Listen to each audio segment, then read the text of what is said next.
Hello, family. This is your friend Kenisha, and welcome to a special episode of Transformation Tuesday. Why is it special?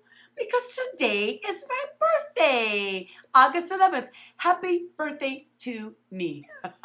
But back to our episode. We've been talking about transform, and transform means to make a thorough, a radical change in form, character, or appearance. And we broke the word transform down to trans, and the acronym we've been saying is taking real people and navigating towards success.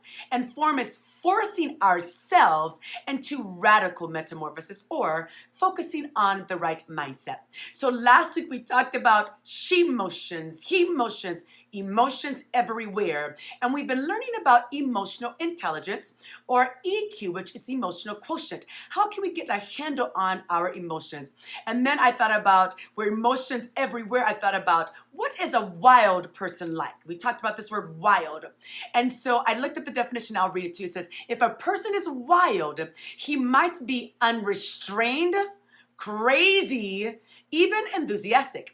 It says, like someone who's wild about a certain type of music. It says the term to run wild means to grow unrestrained, undisciplined, like a wild animal or an imagination that isn't held back by rules.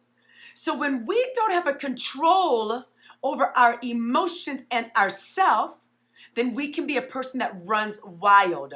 So I thought about Mike Tyson. We know Mike Tyson was the best boxer in the world at some point. Whether you like him or not, he was excellent.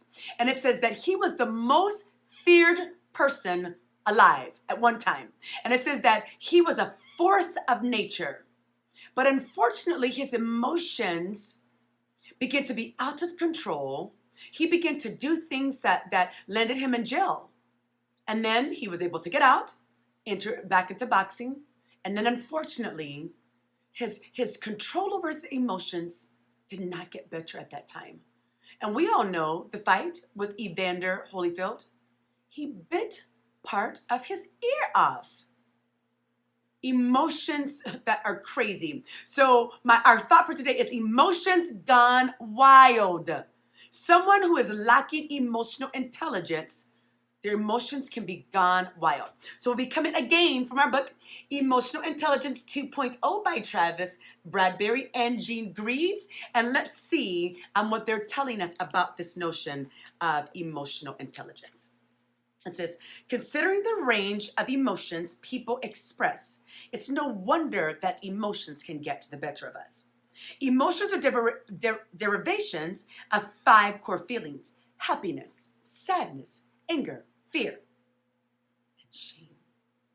As you move through your daily routine, whether you're working, spending time with family or friends, eating, exercising, or relaxing, or even sleeping, you are subject to a constant stream of emotions. Have you ever awakened from a dream and just have been distressed? Well, I'll tell you, that just happened to me this morning. I woke up from a bad dream. Let me just leave it at that. And my emotions were distressed by the dream. Now I became happy when I woke up because I realized the dream was not real. And then it says, it is so easy to forget that we have emotional reactions to almost everything that happens in our lives, whether we notice them or not. Remember the pathway of our emotions. They enter into our spinal cord, whatever the stimuli is or sensory mechanisms. Then it goes through our limbic system, which is our emotional system. And then it gets to rational thought. And then it says the complexity of these emotions is revealed in their varying forms of intensity. So if we're going to be people of transformation, we have to regulate our emotions because our emotions can be gone wild. So from an article called How to Become the Boss of Your Emotions, it says we should identify our feelings. That is a process to help us. And it says this: what am I feeling right now? We should ask ourselves that. What caused me to feel that way? Right? Then it says, does the situation have a different explanation than what maybe caused me to feel that way? And then what do I want to do about these feelings? And then is there a better way of coping with these feelings? If we can get control of our emotions, then our emotions will not be gone wild. So I'll leave you with this thought. Commit to following today's process when your emotions want to go wild. Remember, we're going to change ourselves so we can be people of influence. This is your friend Kenesha. I love you. Have an excellent day.